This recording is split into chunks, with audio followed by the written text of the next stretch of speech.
Welcome to the deep dive. Today, you've brought us into a really fascinating and maybe a little perplexing area, oral pathology. We're focusing specifically on tumors in the jaw and, the surrounding tissues. That's right. You shared an audio lecture and also a really detailed PDF.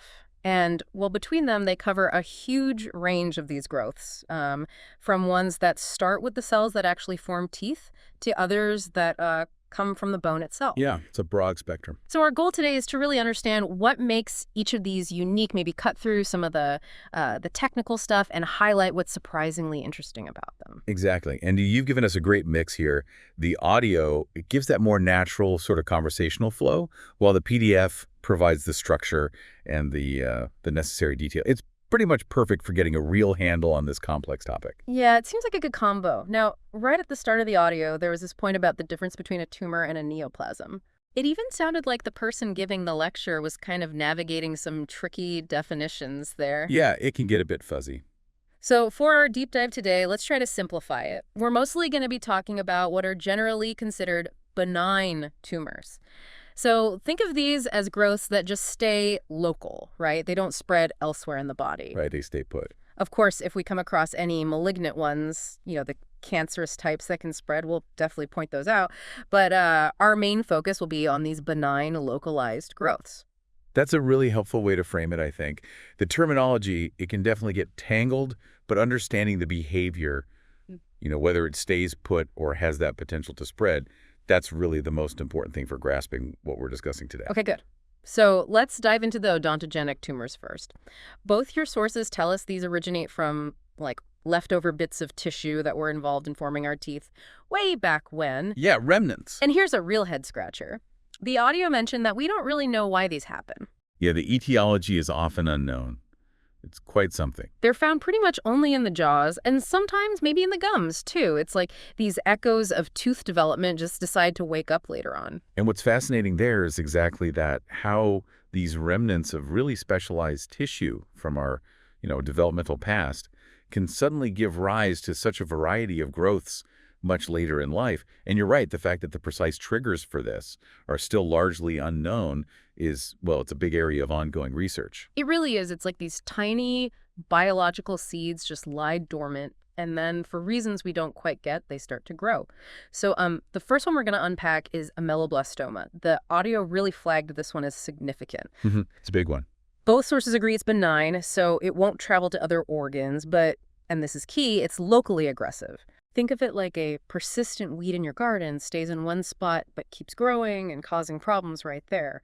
Originating from those tooth-forming cell remnants, it's known for its stubborn growth and the potential to really, change the shape of the jaw. That local aggressiveness is absolutely the key thing to remember about ameloblastoma. While it won't metastasize, its continued expansion can really eat away at the surrounding bone, cause the jaw to swell, and even push teeth out of place or affect their roots. Both your sources clearly emphasize that. It's kind of a local bully. Exactly. A local bully, I like that.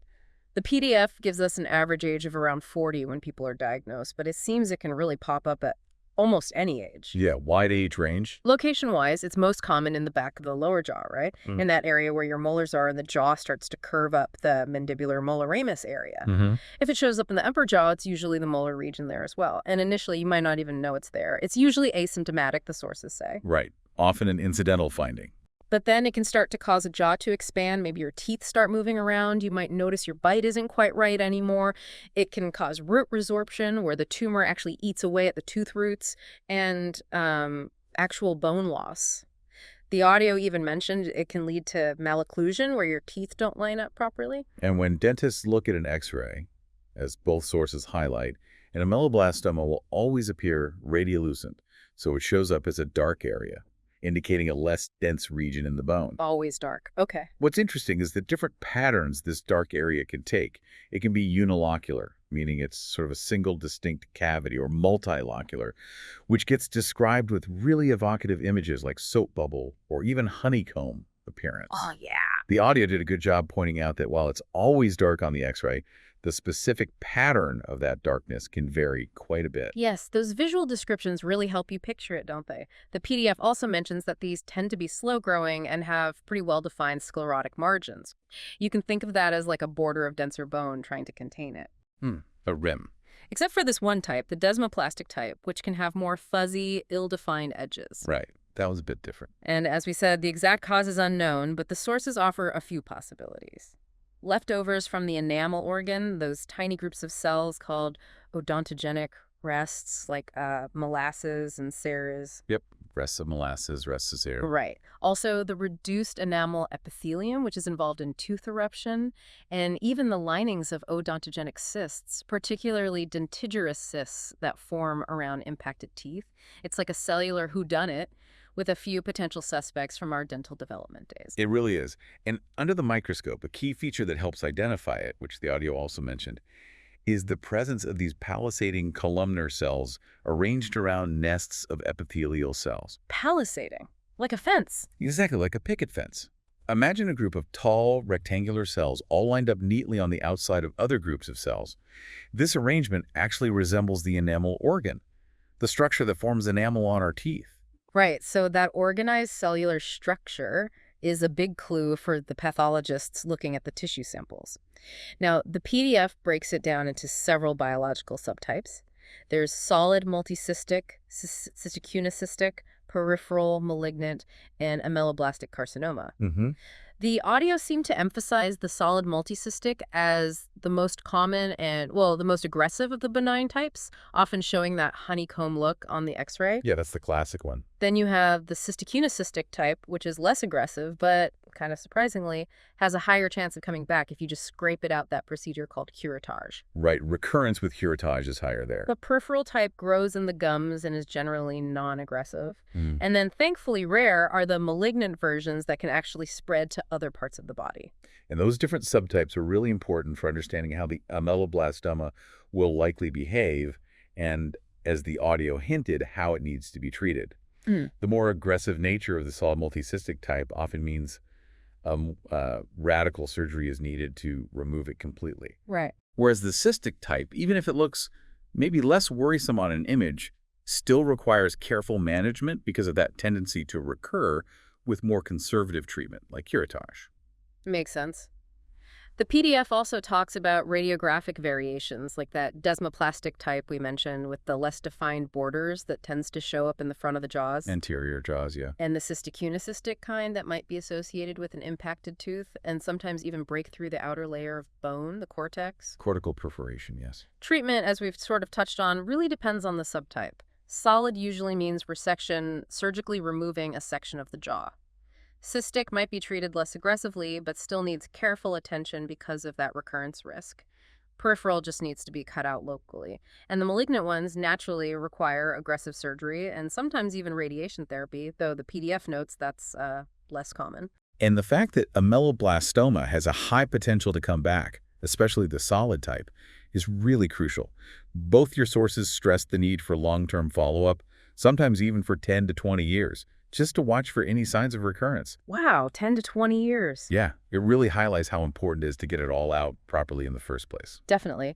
Looking ahead, the PDF mentions that future treatments might even target specific genetic mutations found in some ameloblastomas like BRAF and SMO. Yeah, targeted therapies. That's pretty cutting-edge stuff, right? Yeah. Could lead to less invasive ways to manage this down the road.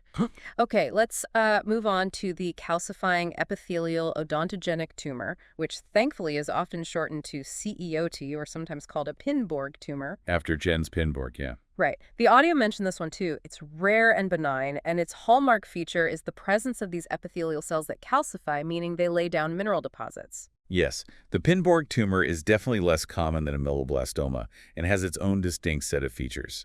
It typically shows up in adults, again with an average age around 40, similar to ameloblastoma actually. Okay. And interestingly, the PDF says it doesn't seem to prefer one gender over the other. However, it is more often found in the mandible, about twice as frequently as in the maxilla, and like ameloblastoma, it often occurs in that molar ramus area, back of the lower jaw.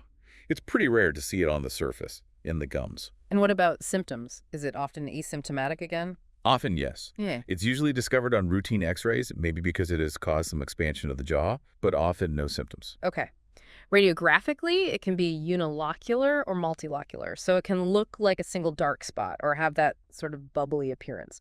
But here's a key difference from the purely dark look of ameloblastoma. CEOT can have radiopaque foci, Right. White spots. meaning little white spots on the X-ray. Hmm. These are due to those calcified amyloid deposits you mentioned. This can give it a mixed radiolucent radiopaque appearance, which the audio also pointed out. Yeah, mixed density. Some can even show that honeycomb pattern we saw with ameloblastoma. And the PDF notes that it's often associated with impacted teeth, something the audio also highlighted as being almost always the case. It's like it has little rocky bits within the dark area. That association with an impacted tooth could be a really helpful clue for diagnosis, definitely. Yeah. And while it typically has well-defined borders on the x-ray, the PDF mentions that those dense bone borders, the sclerotic margins, might not always be as obvious as they often are with ameloblastoma. Ah. Yeah. Under the microscope, it's characterized by these larger, somewhat angular epithelial cells arranged in sheets and islands, with a fair amount of pink staining cytoplasm. But the presence of those extracellular amyloid deposits, which, under special polarized light, show unique apple-green birefringence, a shimmering quality, and those concentric rings of calcification known as Lee-Zing rings. Those are really the hallmarks. Lee's gang rings, like microscopic bullseyes. Pretty much. Yeah. Made of minerals. Right. Those sound quite distinctive. Now, because it can look both dark on the X-ray and have those white spots, the list of other things that could be the differential diagnosis includes some we've already talked about, like dentigerous cysts, OKC, ameloblastoma, and odontogenic myxoma, if it looks more purely dark. It's just radiolucent, yeah. But if it has that mixed appearance with the white spots, then you also have to consider calcifying odontogenic cyst, AOT, ameloblastic fibrodontoma, ossifying fibroma, and even osteoblastoma. So it seems it can mimic quite a few things. It definitely can. That mixed radiographic appearance really broadens the range of possibilities a clinician needs to consider. Mhm.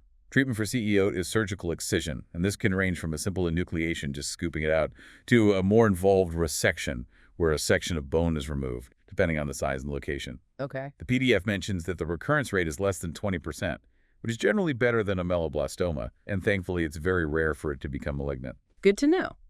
Okay, next up is the adenomonoid odontogenic tumor, or AOT. The audio mentioned it used to have that long name, adenoameloblastoma, because of the little duct-like structures it formed. Right, misleading name. But now we know it's its own distinct thing, quite different from ameloblastoma. Interestingly, both your sources say it's most common in a younger age group, like between 5 and 30 years old, peaking in the teenage years. Yeah, second decade peak. And it tends to occur more often in females. Yes, the AOT definitely has a different patient profile compared to ameloblastoma and CEOT. Another key characteristic is where it likes to hang out. The anterior parts of the jaws, especially the front of the upper jaw, the anterior maxilla. Cuff front, okay. And as both sources point out, it's often associated with the crown of an impacted tooth, and very frequently it's an impacted canine, one of those sharp-pointed teeth near the front. Right, it's like it's hugging the crown of that tooth that hasn't erupted yet. The PDF describes 3 variations. Follicular, which is the most common and is the one associated with the impacted crown. Extrafollicular, which isn't linked to an impacted tooth. And peripheral, which shows up in the gums and is apparently quite unusual. Yeah, peripheral is rare. Radiographically, it usually appears as a well-defined single dark area, a unilocular radiolucency. Because the follicular type surrounds the crown of that impacted tooth, it can look a bit like a dentigerous cyst. But the dark area doesn't start right at the junction where the enamel and cementum of the tooth meet, the CEJ, like it would with a dentigerous cyst. That's a key distinction, yeah. It extends further down the root sometimes. It can also have those radiopaque spots, the white flecks we saw with CEOT, giving it that mixed appearance sometimes. And occasionally, it can even cause the roots of nearby teeth to spread apart, diverge. Under the microscope, you see epithelial cells that can be sort of rounded or more elongated, arranged in a lobular pattern. Mm-hmm. But the real telltale signs, as the audio emphasized, are these rosette-like and duct-like structures formed by columns of epithelial cells. Rosettes and ducts. Yeah. You also see these PAS positive calcifications scattered throughout, and importantly, the whole thing is usually surrounded by a thick capsule.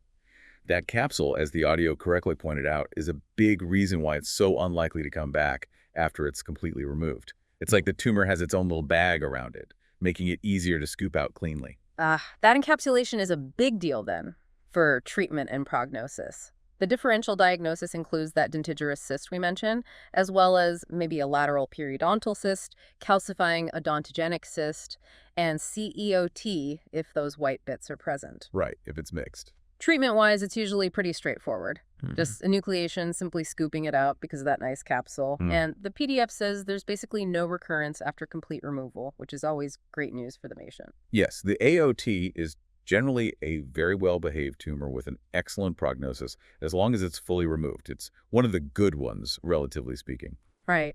Okay, now we're moving to something a bit more serious.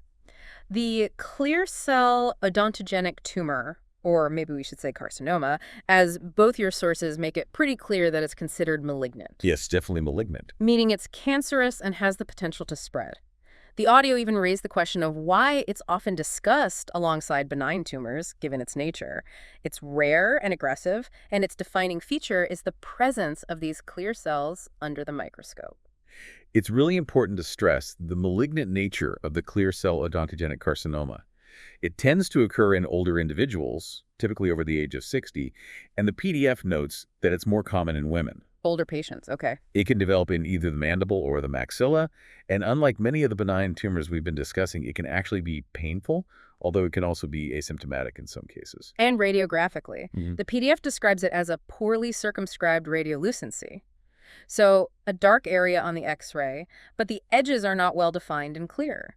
That seems like a significant difference from the sharp borders we've seen with many of the benign ones. Absolutely. That ill-defined border is often a sign of more aggressive behavior. The audio also highlighted this lack of a clear, dense border.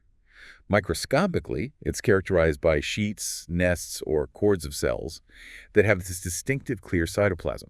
Interestingly, the PDF mentions that in some areas, these cells might even line up in a palisading pattern, something we saw with the melloblastoma. Interesting overlap. But these clear cells are positive for glycogen and negative for mucin, which helps differentiate them. Got it. So the list of other possibilities could be the differential diagnosis sounds quite broad. The audio noted this too. It includes other tumors that can have clear cell components like CEOT, central mucoepidermoid carcinoma, metastatic acinic cell carcinoma, From salivary gland, yeah. metastatic renal cell carcinoma, From the kidney, that's a classic clear cell primary. hyalinizing clear cell carcinoma, and even a melloblastoma that shows clear cell changes. So lots to consider. Definitely. Its aggressive nature is highlighted by its high rate of local recurrence, potentially up to 50%, and the PDF notes that it has been reported to metastasize or spread to the lungs and regional lymph nodes. Yikes. That high likelihood of coming back and the potential to spread obviously mean that the treatment needs to be much more aggressive, right? Absolutely. Wide surgical excision, completely removing the tumor, and a margin of surrounding healthy tissue is the primary approach, as mentioned in the PDF. And lifelong follow-up is absolutely crucial for these patients to watch for any signs of recurrence or spread. Makes sense. Needs very careful watching. Okay, let's switch gears again and go back to the benign side with the odontogenic myxoma. Both your sources describe it as benign in that it doesn't usually spread to other organs, but it is locally aggressive. Right, infiltrative. Meaning it can be quite infiltrative and cause problems where it grows. It originates from the ectom senchyme, which is that embryonic tissue that gives rise to things like dental pulp. The audio mentioned that it doesn't have a capsule, which can make it tricky to remove completely. Yes, the odontogenic myxoma, while not typically metastatic, can be quite challenging locally precisely because of that infiltrative growth pattern and the lack of that well-defined capsule. It tends to occur across a wide age range, from teenagers up to those in their 50s, with an average around 30. Okay. And there doesn't seem to be a preference for one gender over the other. It can affect both the mandible and the maxilla with roughly the same frequency. Patients might notice a painless swelling, maybe some facial asymmetry, or that their teeth are shifting. The audio even mentioned that it can sometimes cause the outer layer of bone, the cortex, to expand or even perforate, break through. That's interesting because we haven't heard that as much with some of the others. Yeah, it can be quite destructive locally. Yeah. Radiographically, it always appears as a dark area, a radiolucency, but the pattern can be quite variable. Both sources mention it often has that multilocular appearance with the familiar honeycomb or soap bubble pattern. Uh-huh. But the audio also threw in tennis racket Oh. as another description for the pattern of the bony septa within it. Tennis racket. Okay. It can have well-defined borders in some cases, but in others it can be more diffuse and sort of blend into the surrounding bone. It can definitely cause teeth to be displaced and for their roots to be resorbed. And under the microscope, what does it look like? It's characterized by a fairly sparse, almost gelatinous-looking connective tissue called myxomatous tissue. It looks a bit like primitive dental pulp. It has scattered benign-looking fibroblasts and myofibroblasts within this jelly-like matrix made of mucopolysaccharides. Jelly-like. Okay. The PDF also mentions you might see small islands of bone, probably representing leftover bone fragments that the tumor grew around. Interestingly, while the cells themselves don't seem to multiply very quickly, they appear to resist programmed cell death, apoptosis, So they stick around. which might explain why it can be so persistent and tend to recur if not completely removed. Got it. The list of other possibilities it could be includes some familiar ones: ameloblastoma, central hemangioma, odontogenic keratocyst, OKC, central giant cell granuloma, and maybe a hyperplastic follicular sac around an unerupted tooth. Treatment, as the audio emphasized, is surgical excision, ranging from simply scraping it out, curettage, to more extensive resection. And because of its jelly-like consistency and that lack of a capsule, it is indeed more likely to come back if it's not completely removed. So long-term follow-up is important here too. That lack of a clear boundary really makes getting it all out surgically more difficult, which is why a more aggressive initial surgical approach is often favored to try and minimize the risk of it coming back down the line. Right. Better safe than sorry. Okay, now we come to the central odontogenic fibroma.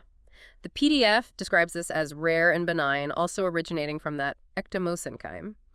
It's considered the central or within-bone counterpart to the peripheral odontogenic fibroma, which grows in the soft tissues of the gums. Right, there's a peripheral version too. It can occur in people of all ages, but is more frequently seen in adults, and there's a slight predilection for females, about twice as common as in males, apparently. Yes, the central odontogenic fibroma is definitely a less common entity.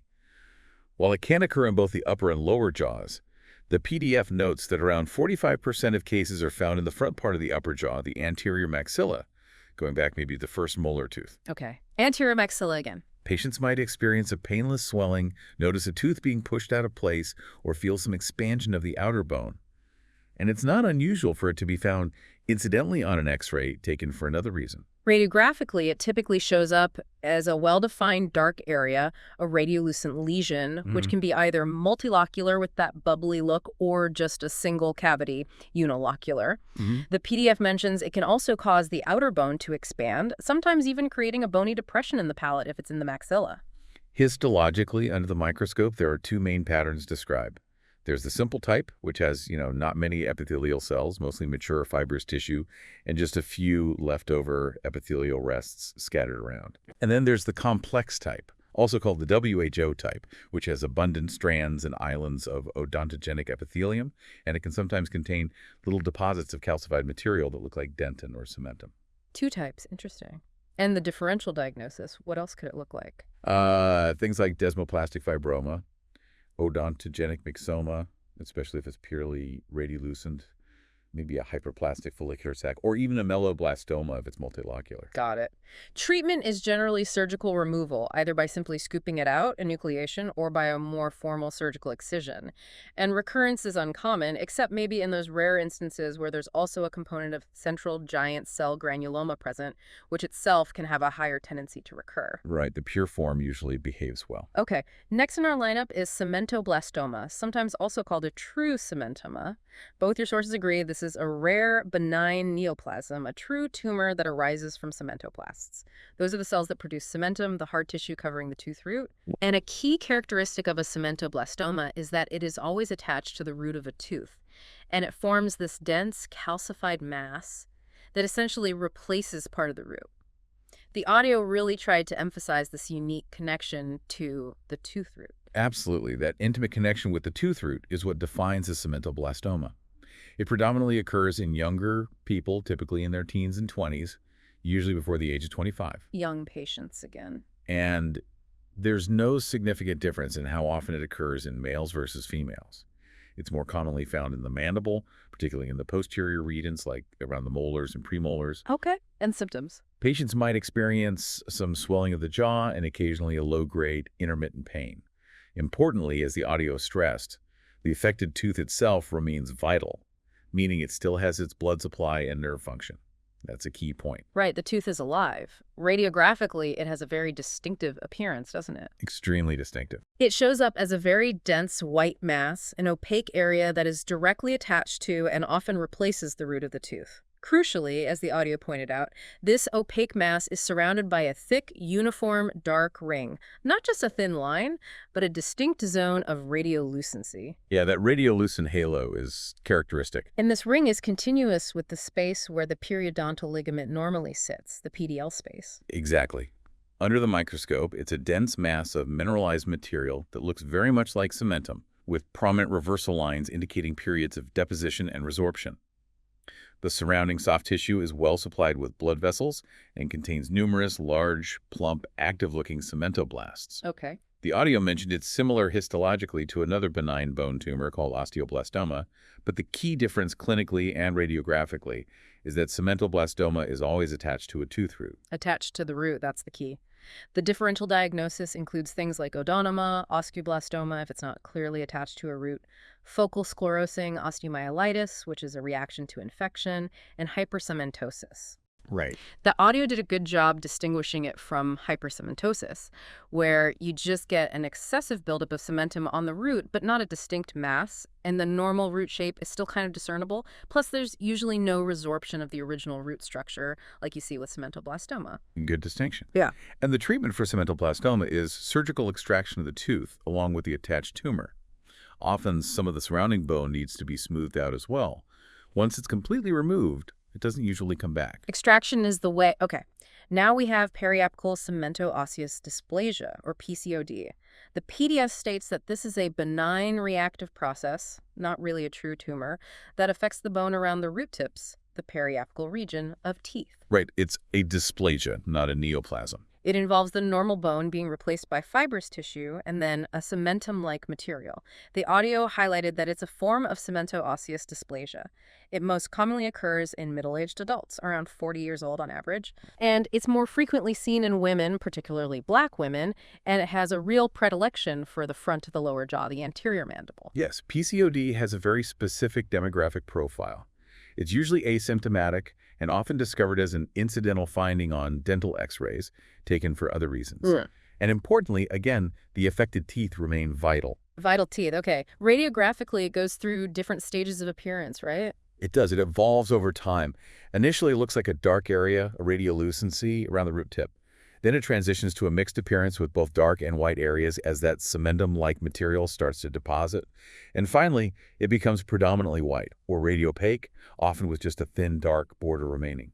It's also very common to see multiple lesions affecting the root tips of several adjacent teeth. Multiple lesions, often, okay? Under the microscope, it's a mixture of benign fibrous tissue, normal-looking bone, and that cementum-like material. It has a heterogeneous pattern, meaning it looks different in different areas depending on how mature the lesion is. The audio noted that you usually don't see many, if any, inflammatory cells in these lesions. Right. It's not typically an inflammatory process. The differential diagnosis includes things like a periapical granuloma or cyst, which are usually associated with teeth that are no longer vital. Non-vital teeth. Sure. Chronic osteomyelitis, which involves pain and signs of infection. Ossifying fibroma, which tends to have a well-defined border and continues to grow. And florid cemento-osseous dysplasia, which is a more widespread version affecting multiple quadrants of the jaws. Correct. So what's the treatment for PCOD? According to the PDF, usually none is required if it's not causing any symptoms and the teeth are vital. That's right. Masterly inactivity sometimes. They even advise against unnecessary procedures in these cases. It sounds like something you just monitor rather than actively treat. That's a really important point. PCD is often a condition that's best left alone if it's asymptomatic and the teeth are healthy. Trying to biopsy or treat it unnecessarily can actually cause more problems, like introducing infection into otherwise stable bone. Good advice. Okay, now we come to ameloblastic fibroma and ameloblastic fibro-odontoma. The PDF describes these as benign mixed odontogenic tumors. Mixed, meaning they contain both epithelial and mesenchymal tissues that are involved in tooth formation. Both components are neoplastic, yeah? They're considered to be variations of the same basic type, with the fibroodontoma simply containing an odontoma, that jumble of tooth tissues within it. Exactly. The presence of hard tissue differentiates them. These tend to occur in children and young adults, with an average age around 12, though the PDF says up to 40. And there's no difference in how often they occur in boys and girls. The most common location is that mandibular molar ramus area again, back corner of the lower jaw, but they can occur elsewhere too. Yes. These are definitely tumors that typically present in a younger age group. They're usually asymptomatic and often found either incidentally on an X-ray or perhaps because they've caused some painless swelling of the jaw. Okay. Radiographically, they appear as well-defined dark areas, radiolucent lesions, and often they have a sclerotic border, that rim of denser bone around them. They can be either unilocular, single cavity, or multilocular, bubbly, and they're frequently associated with the crown of an impacted tooth. Often with an impacted tooth, right? The fibroodontoma type, of course, will also show a distinct white opaque area within the radiolucency, which represents the odontoma component. Makes sense. Under the microscope, they apparently have a lobulated appearance and are usually surrounded by a fibrous capsule. Encapsulated. They contain a primitive-looking connective tissue called myxoid tissue, which resembles dental pulp, and then ribbons or strands of odontogenic epithelium, which might look a bit similar to what you see in an ameloblastoma, but usually simpler, maybe just 2 cells wide. Right, less complex than a ameloblastoma epithelium typically. And the fibroodontoma will also contain those characteristic bits of enamel and dentin that make up the odontoma. The list of other things they could be includes ameloblastoma, especially the cystic type, odontogenic myxoma, dentigerous cyst, OKC, central giant cell granuloma, maybe even CEOT or AOT if there are calcifications. A broad differential, especially in kids. Treatment is generally conservative surgical removal, like curettage or a simple excision, because they are encapsulated and don't tend to invade the surrounding tissues, and recurrence is uncommon. Yes, the fact that they're usually well encapsulated and behave in a benign way allows for a more conservative surgical approach, typically just enucleation, and the prognosis is generally very good with a low risk of recurrence. Excellent. Okay, finally, in the odontogenic category, we have the odontoma. The PDF states that this is the most common type of odontogenic tumor, but it's actually considered to be more of a hamartoma. Right, a developmental malformation. Which is like a developmental anomaly where normal tissues grow in a disorganized way, rather than a true neoplasm with uncontrolled growth. It's made up of fully differentiated dental tissues, enamel, dentin, cementum, and pulp just all jumbled together. Exactly. All the right ingredients, just mixed up wrong. These are typically discovered in children and young adults, often in their second decade of life, and there's no gender preference. Yes, odontomas are extremely common and are essentially malformations. There are 2 main types. Compound odontomas, which look like a collection of numerous, small, rudimentary tooth-like structures. Little mini teeth. Yeah, often called denticles. These are more often found in the front of the upper jaw, the anterior maxilla. And then there are complex odontomas, which are just a disorganized mass of dental tissues that don't resemble teeth at all. And these are more frequently found in the back of the jaws, the posterior regions. Okay, compound looks like teeth, complex is just a mass. Got it. They're usually asymptomatic and are often found on routine dental x-rays, maybe when investigating why a permanent tooth hasn't erupted. Exactly. Failure of eruption is a common reason they're found. They can sometimes cause problems with the eruption of those permanent teeth, lead to baby teeth being retained longer than they should, or, in rare cases, cause some swelling. Radiographically, the compound type is pretty obvious. It looks like a little bag of tiny teeth within a dark border. Pathognomonic almost. The complex type just appears as an irregular, dense, white mass, also surrounded by that dark rim. Both types are surrounded by a radiolucent rim or border, which is an important feature. Yes, that follicular space remnant.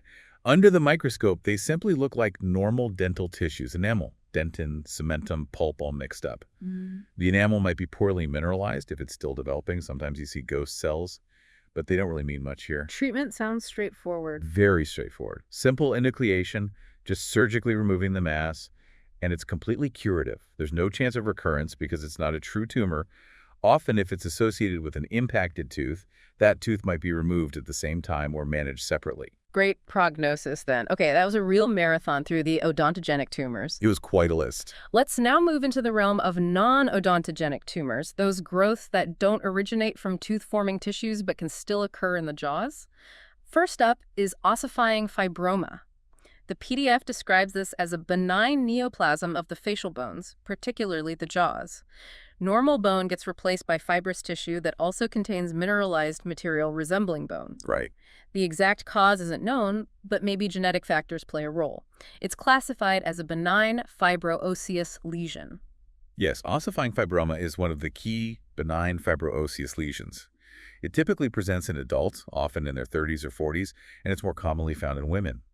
The mandible is the most frequent location, especially in the premolar and molar areas, but it can also occur in the maxilla and other bones of the face. And how does it usually present? It's usually slow-growing and asymptomatic, often leading to a painless expansion of the jaw and potentially some facial asymmetry over time. There is a juvenile variant that can grow more rapidly, though. Okay. Radiographically, it's usually well circumscribed, well defined, with a sharp border. That seems key. Yes, the demarcation is important. The density can vary quite a bit. It can look dark, radiolucent, white, radiopaque, or a mix of both depending on how much calcified material is present within the fibrous tissue. It might push teeth out of the way, but it's apparently less common for it to actually eat away at the tooth roots compared to some other lesions. Right, root resorption is less common.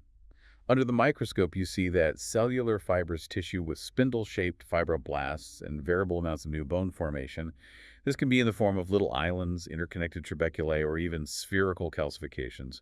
You typically see osteoblasts lining the bone, but osteoclasts, the bone-resorting cells, are usually infrequent. The juvenile variants can look more cellular and aggressive microscopically. And the differential, what else looks like this?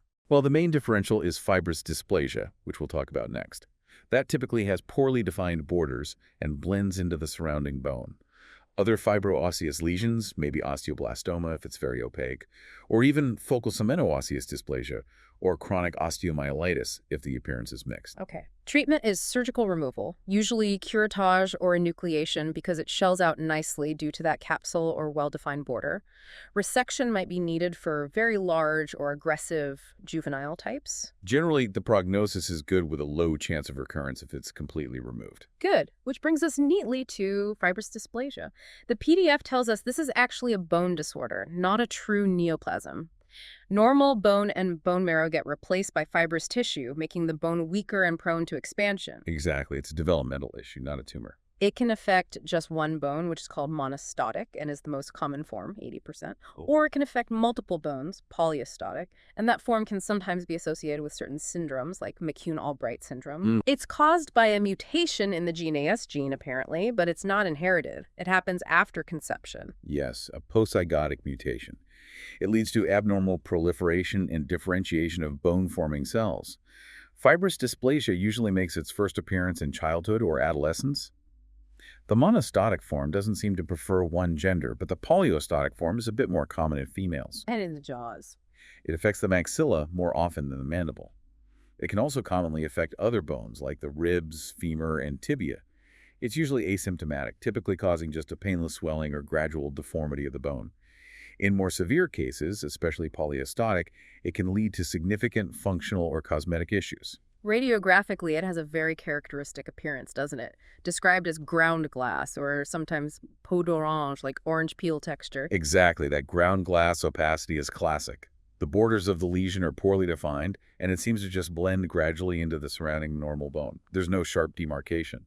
The lesions often have an elongated or elliptic shape following the contour of the bone. Blending in, not sharp. Okay. Under the microscope, you see this moderately cellular fibrous connective tissue containing irregular trabeculae of immature woven bone. These bone fragments often have distinctive curved shapes, sometimes described as looking like Chinese characters or alphabet soup. Yeah, Chinese characters is the classic description. Importantly, the new bone seems to form directly within the fibrous stroma without a prominent lining of osteoblasts. Unlike ossifying fibroma, you also see a lot of small blood vessels. That lack of osteoblastic rimming is a key feature distinguishing it from ossifying fibroma histologically. The differential diagnosis mainly includes ossifying fibroma with its well-defined borders and continued growth potential. Also, other fibroosseous lesions, maybe chronic osteomyelitis or even osteosarcoma in rare cases if it looks aggressive. Right. For small asymptomatic lesions, the treatment might just be to observe them with periodic follow-ups, especially since growth often stabilizes after puberty. Surgical recontouring for cosmetic reasons can be done after growth has largely ceased. Trying to completely remove the affected bone surgically isn't usually practical or necessary. Certain medications like bisphosphonates or denosumab might help manage symptoms like pain or reduce lesion activity in some cases. So manage don't necessarily cure. Generally, the prognosis is good as it tends to stabilize after puberty. But the PDF notes a rare risk of malignant transformation, especially in the polyostotic form or in areas that received radiation therapy in the past. Yes, sarcomatous change is a rare but serious complication to be aware of, particularly in syndromic cases. Okay. Next up is osteoblastoma. This is a benign bone tumor involving the proliferation of osteoblasts, those bone-forming cells which then create osteoid and immature bone. It's larger and less common than a similar tumor called osteoid osteoma. Right, osteoblastoma is smaller, usually under 1.5 or 2 centimeters. No osteoma. Osteoblastoma is bigger. The exact cause is unknown, maybe genetic factors. It's considered benign, but it can be symptomatic, often causing pain, partly because it produces prostaglandins. Yes, prostaglandin production contributes to the pain. Osteoblastoma is most commonly diagnosed in the second decade of life, so adolescents and young adults, with about 90% occurring before age 30. It's more frequent in males than in females, maybe a 2.1 ratio. Okay. While it often occurs in the vertebrae and long bones, it can also be found in the jaws, particularly in the posterior maxilla and mandible. It typically causes localized pain, swelling, and tenderness. The pain is usually described as less severe than the classic night pain of osteoid osteoma, and it might not respond as consistently to NSAIDs like aspirin or ibuprofen. Less pain relief from NSAIDs. Interesting. Radiographically, it usually appears as a well-circumscribed lesion. It can look lytic, dark, sclerotic, white, or mixed radiolucent radiopaque. It often has a thin radiolucent rim surrounding a more calcified central mass or nidus. Mhm. Under the microscope, you see irregular trabeculae of osteoid and immature bone within a highly vascular fibrous stroma. The key feature is the prominent lining of these bone trabeculae by plump, active-looking osteoblasts. The stroma between the bone can contain looser connective tissue, capillaries, and sometimes giant cells. Lots of active osteoblasts lining the bone. What else could it be confused with? Differential includes semenoblastoma, if it's near a tooth root, but osteoblastoma isn't attached. Ossifying fibroma, which usually lacks such prominent osteoblastic rimming. Fibrous dysplasia, which has poorly defined borders and that Chinese character bone pattern without osteoblast lining. And importantly, osteosarcoma, which would show malignant features like cellular atypia and abnormal mitotic figures. Got it. Treatment is generally conservative surgical excision or curettage. Rare cases might need more aggressive surgery if they behave unusually. Generally, the prognosis is very good. Recurrence is rare after complete excision, and malignant transformation is extremely uncommon. Good. Now we have osteoma. This is a benign tumor made up of mature, fully formed bone. It can be periosteel, growing on the surface, or endosteel central, growing within the bone marrow space. Right, just excess normal-looking bone, basically, but growing autonomously. The exact cause isn't known. Maybe trauma, infection, genetics, or developmental issues play a role. It's slow-growing and considered a true neoplasm because it grows on its own. Osteomas are most frequently found in adults, often between the second and fifth decades, so 20s to 50s. They are more common in males than in females. They can occur in any bone, but they have a predilection for the skull, facial bones, including the mandible, and the paranasal sinuses. Osteomas in the sinuses can sometimes cause problems like sinusitis or headaches if they block drainage. Okay. Periosteel osteomas on the jaw surface typically present as slow-growing, asymptomatic, hard, bony masses, which might eventually cause some facial asymmetry. Endosteel osteomas within the bone are usually asymptomatic and often discovered incidentally on X-rays. If they get very large, they could potentially cause cortical expansion. Radiographically, they appear as well-defined, uniformly dense radiopaque masses, like a dense white lump either on the surface, periosteel, or within the bone, endosteel. They're usually round or oval and can vary greatly in size. Just looks like extra bone. Under the microscope, a compact osteoma is made of dense, mature, compact cortical bone with very sparse marrow spaces. A cancellous osteoma consists of trabeculae of mature lamellar bone with abundant fatty or fibrous marrow in between. You might see osteoblasts, but the overall appearance is mature bone. Pretty straightforward histologically. The differential diagnosis mainly includes exostocies or tori, which are bony bumps considered developmental or reactive rather than true neoplasms. Also maybe osteoblastoma or osteoid osteoma if there's pain, but osteomas are typically painless. Other radiopaque lesions, like adenoma, has a radiolucent rim. Cementoblastoma, attached to resorbs it, has rim. Condensing osteitis, associated with inflammation infection, or focal sclerosing osteomyelitis. Right. And it's important to note, as the PDF mentions, that the presence of multiple osteomas, especially in the jaws and skull, should raise suspicion for Gardner syndrome. Absolutely. Gardner syndrome is an inherited condition, a variant of FAP, characterized by multiple osteomas, numerous intestinal polyps, which have a high risk of becoming colon cancer, skin fibromas or cysts, and often dental anomalies like impacted teeth, supernumerary teeth, and sometimes odontomas too. Finding multiple osteomas warrants investigation for Gardner syndrome. Good flag. Treatment for osteomas that are causing symptoms like pain, functional problems, or cosmetic concerns is surgical excision. Asymptomatic ones might just be observed. They don't usually recur after removal, and the prognosis is excellent. Simple removal is curative. Okay, moving on to chondroma. This is a benign tumor made up of mature hyalined cartilage. It's apparently quite rare in the jaws compared to other parts of the skeleton, like the small bones of the hands and feet.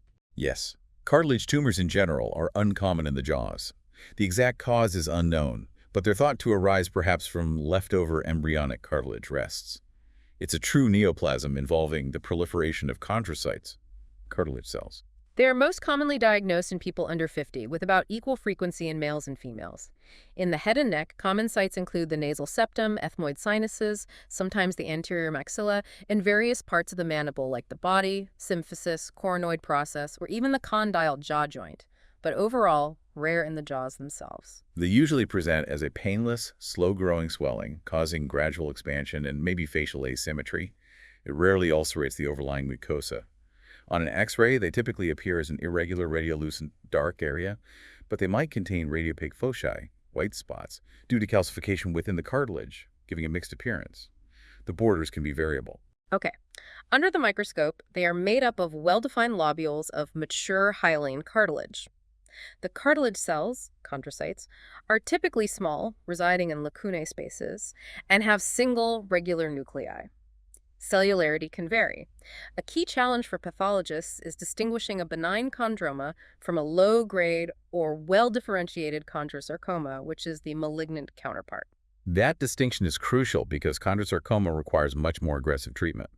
Features suggesting malignancy would include increased cellularity, larger cells, multiple cells within one lacuna, nuclear atypia, irregular size shape, and mitotic figures. Right, need to be careful there. Treatment for chondroma is surgical excision.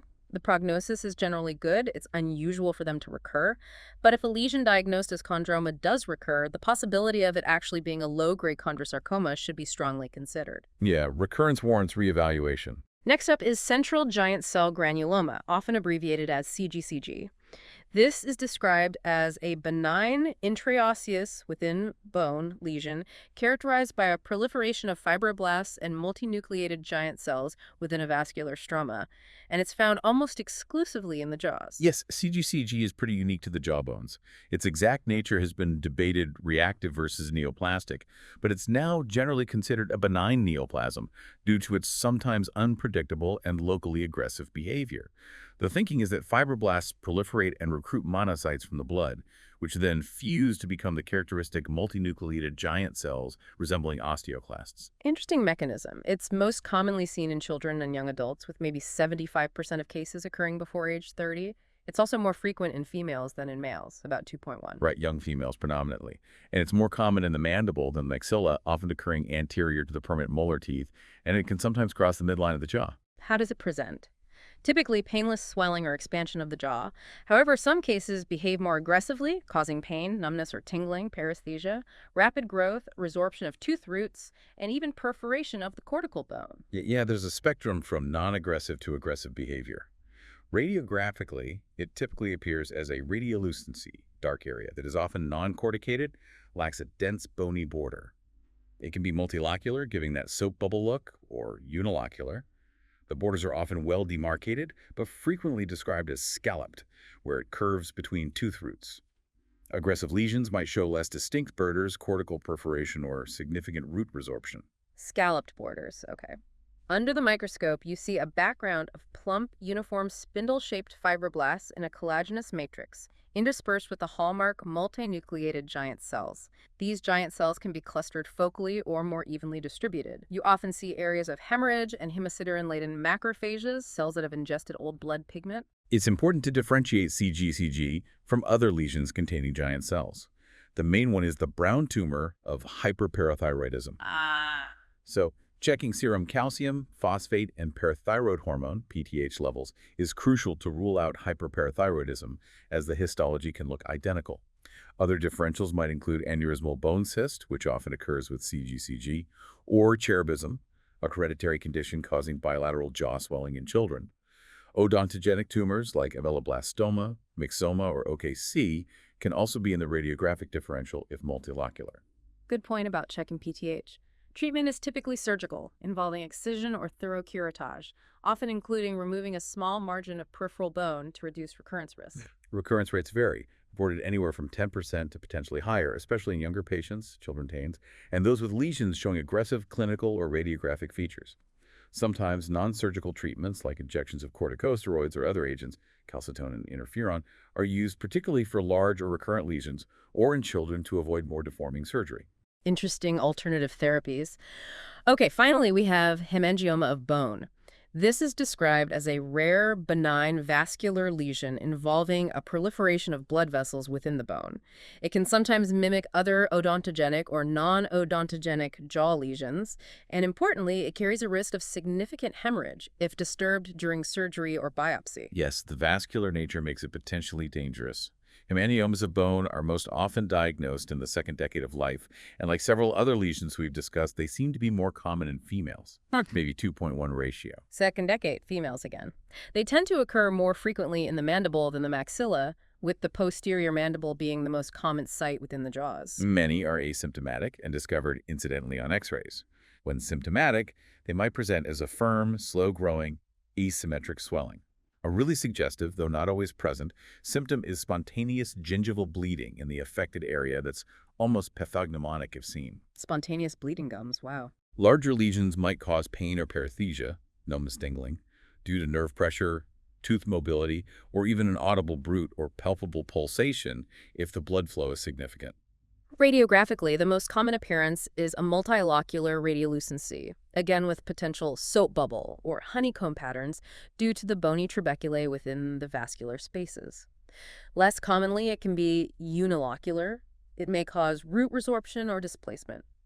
Some lesions show radiating trabeculae from the center, creating angular loculations, sometimes called a sunburst pattern, though that's more classic for malignancies like osteosarcoma. Under the microscope, it's simply a proliferation of blood vessels within the bone. These can be large caliber dilated vessels, cavernous hemangioma, the most common type in bone, or smaller capillary-sized vessels, capillary hemangioma. These vascular channels are surrounded by the bone trabeculae. Okay. The differential diagnosis based on a multilocular radiolucency would again include ameloblastoma, odontogenic myxoma, OKC, and central giant cell granuloma. An aneurysmal bone cyst is also a key consideration. Unilocular lesions could mimic simple cysts. Sometimes, performing angiography, where contrast dye is injected into the blood vessels and x-rays are taken, can be useful to confirm the vascular nature before any surgery is attempted. Aspiration might yield blood. Absolutely. Confirming the diagnosis before intervention is critical due to the bleeding risk. Treatment involves surgical management, but the options vary widely depending on the size, location, and type of vascular flow. Options might include pre-surgical embolization, blocking the feeding blood vessels, sclerotherapy, injecting agents to make the vessels clot, followed by surgical excision, or sometimes just careful curettage or resection. Radiation therapy is generally avoided due to risks. Definitely need careful planning there. Wow, we really did take a deep dive into a huge range of jaw tumors today, from those arising from the cells that form teeth all the way to those originating in bone, cartilage, and blood vessels. It's quite a spectrum, isn't it? It's amazing how things that can look somewhat similar on an X-ray, those multilocular radiolucencies popping up again and again, can turn out to be so different when you look at them under a microscope and consider how they actually behave. Definitely. Like the Yeah. ameloblastoma that's locally aggressive but technically benign versus the often silent, slow-growing osteoma, or the telltale dark rim around an odontoma, which is really just disorganized tooth stuff. And that crucial importance of checking if teeth are still vital when you see a lesion around their root tips, like with PCO, versus a periapical cyst. Absolutely. And there were so many intriguing little details that popped up, weren't there? The surprising high frequency of odontomas, that most common tumor that isn't really a tumor, the potential for a benign myxoma, despite being benign, to be quite persistent and locally aggressive because it lacks a capsule. That unique ground glass appearance of fibrous dysplasia on an X-ray, so different from the sharp borders of an ossifying fibroma. And the fact that a hemangioma in the bone can sometimes cause unexplained bleeding from the gums, that's quite a clue. Exactly. So, as someone who's taken this deep dive with us today, hopefully you now have a much more robust framework for understanding these various conditions. Even though we covered a lot of ground pretty quickly, you've hopefully gained valuable insights into their key characteristics, where they typically occur, and how they tend to behave. Maybe this gives you a bit of a shortcut to being more informed without feeling completely overwhelmed by all the technical jargon. And this deep dive is really just the beginning of the journey, isn't it? Each of these conditions has a wealth of additional information and nuances to explore if you're interested. Which specific tumor or condition maybe sparked your curiosity the most today? What questions are still lingering in your mind? We'd encourage you to delve further into the resources we've touched upon or other reliable sources, and don't hesitate to seek out more information if something particularly piqued your interest. Yeah, definitely. And finally, here's maybe a thought to really chew on. Isn't it just fascinating how incredibly intricate and sometimes, well, unpredictable the growth and development of tissues in our bodies can be? These tumors and lesions, while they can certainly sometimes be a cause for concern, also offer us this really unique glimpse into the complex biological processes that govern our health and development from the very beginning. It makes you wonder what other seemingly benign growths or changes in the body might hold surprising secrets if we were to examine them more closely. That's a great thought to end on. The complexity is really astounding.